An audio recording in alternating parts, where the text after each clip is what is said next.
Celui qui est patient est grand par l'intelligence. Celui qui s'emporte vite proclame son imbécilité. Proverbe 14, verset 29. Voici une image du royaume de Dieu.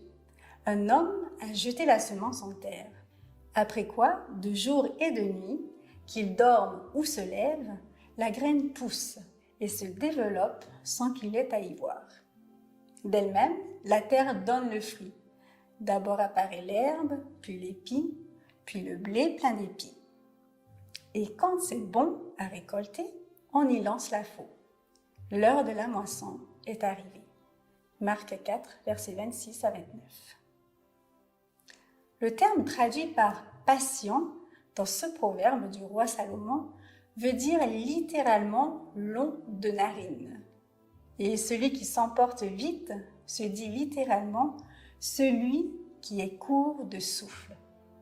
La patience, selon Salomon, est donc une attitude qui permet de respirer la vie à pleines et larges narines.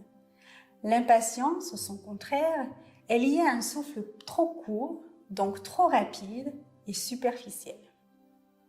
Pour Jésus, la patience se manifeste dans l'accueil de l'œuvre de Dieu en nous. Être patient, c'est faire confiance au maître de la vie et à qui le travail de germination appartient. Aujourd'hui, on parlerait de lâcher prise. À force de désirer que la semence plantée croisse plus vite, nous en venons parfois à tirer sur la pousse et donc à l'arracher. Donner du temps au maître de la vie pour que notre cœur batte à son rythme. Donner du temps à l'autre aussi pour qu'il puisse révéler le meilleur de lui-même qui ne se manifeste jamais dans la précipitation. Une histoire. Les animaux étaient mécontents des hommes. Ils tinrent un grand conseil et chacun y alla de son grief. « Ils volent mes œufs dès que je les ai pondus, dit la poule. Ils me chassent et ils se régalent de ma chair, dit le lièvre. La tortue n'avait pas parlé et souriait. Et toi, ils ne te prennent rien ? Oh, répond-elle paisiblement. Il y a bien quelque chose qu'ils aimeraient me prendre s'ils le pouvaient, parce qu'ils disent toujours en manquer. Moi, j'ai du temps. Vernette. 2 pensées.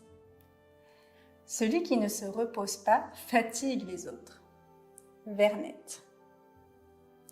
J'aimerais vous supplier d'avoir patience avec tout ce qui n'est pas dénoué dans votre cœur et d'essayer d'aimer les questions elles-mêmes comme si elles étaient des chambres scellées ou des livres écrits en langue étrangère.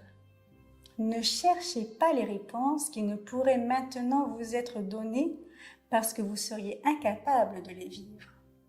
Et ce qui importe, c'est de tout vivre. Vivez les questions maintenant. Peut-être qu'ainsi, un jour, dans un futur lointain, sans vous apercevoir, vous allez simplement, en vivant, entrer dans la réponse. Rainer Maria Rilke.